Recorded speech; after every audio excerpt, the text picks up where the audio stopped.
Lily দেখো, আমার কোল জুড়ে কি মায়ার প্রদীপ এসেছে। কিন্তু বিধাতা এই কি পরীক্ষা নিলেন আমার।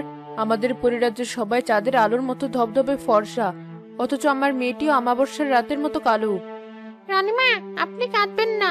রাজকন্যার গায়ের রং কালো হলেও তার চেহারায় এক অদ্ভুত মায়া আছে। এমন মায়াবী চোখ আমি কোনোদিন দেখিনি। মায়া দিয়ে কি আর পাষাণ মন গলে লিলি? আমি শুনেছি মন্ত্রী হাসান আর তার অনুসারীরা বাইরে ষড়যন্ত্র করছে। তারা বলছে এই কালো মেয়ে নাকি রাজ্যের জন্য অমঙ্গল বয়ে আনবে। তারা আমার মেয়েকে বাঁচতে দেবে না লিলি। রানীমা, খবরটা সত্য। হাসান মন্ত্রী ঘোষণা দিয়েছে কালো পরীকে সূর্য ওঠার আগেই রাজ্য থেকে বিতাড়িত করতে হবে, নতুবা হত্যা করতে হবে। সে বলছে পরিরাজ্যের পবিত্রতা নষ্ট হবে এই মেয়ের কারণে। পবিত্রতা? ওরা আমার সন্তানের জীবনের চেয়ে ওদের কুসংস্কারকে বড় মনে করে। আমি এই রাজ্যের রানী হতে পারি, কিন্তু তার আগে আমি একজন মা। আমি আমার সন্তানকে ওই হাইনাদের মুখে ছেড়ে দেব না। কিন্তু উপায় কি রানীমা? প্রাসাদের চারপাশেই কুটিলের গুপ্তচরেরা পাহারাই আছে। উপায় আমাকেই বের করতে হবে। আমার মেয়ের প্রাণ বাঁচাতে আমি সব নিয়ম ভাঙতে রাজি। লিলি, তুমি কি আমাকে সাহায্য করবে? জীবন দিয়ে হলেও করবো রানীমা। বলুন কি করতে হবে? আমরা এই মেয়েকে এমন জায়গায় রেখে আসবো যেখানে পরিরাজ্যের কেউ কোনোদিন যেতে চাইবে না। মানুষের পৃথিবীতে। শুনেছি পৃথিবীর মায়েরা খুব মমতাময়ী হয়। সেখানে কেউ না কেউ আমার মেয়েকে ঠিক বুকে টেনে নেবে। পৃথিবী? সে তো অনেক দূরের পথ। আর সেখানে রেখে আসা মানে রাজকন্যাকে চিরতরে হারানো।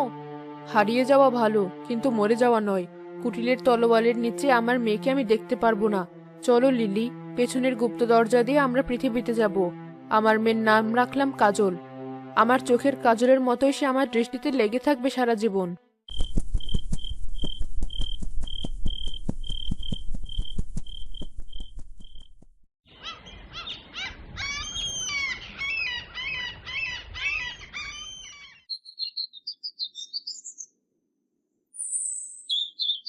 আজও তো চালে তেমন মাছ উঠলো না। ঘরে চাল নেই, আর কোলটাও খালি। জীবনটা পুরো কষ্টের হয়ে গেল। ওসব ভেবে মন খারাপ করো না শাপলা। সৃষ্টিকর্তা যা করেন মঙ্গলের জন্যই করেন। হয়তো আমাদের কপালে সন্তান সুখ নেই, তাই মেনে নাও। মানতে তো পারি না। বুকটা ফেটে যায় যখন দেখি অন্যদের আঙিনায় বাচ্চারা খেলা করে। দাঁড়াও, তুমি কি কিছু শুনতে পাচ্ছ? কিসের শব্দ? আমি তো শুধু নদীর ঢেউ শব্দ পাচ্ছি। না, ভালো করে শোনো। মনে হচ্ছে কোনো বাচ্চার কান্নার আওয়াজ।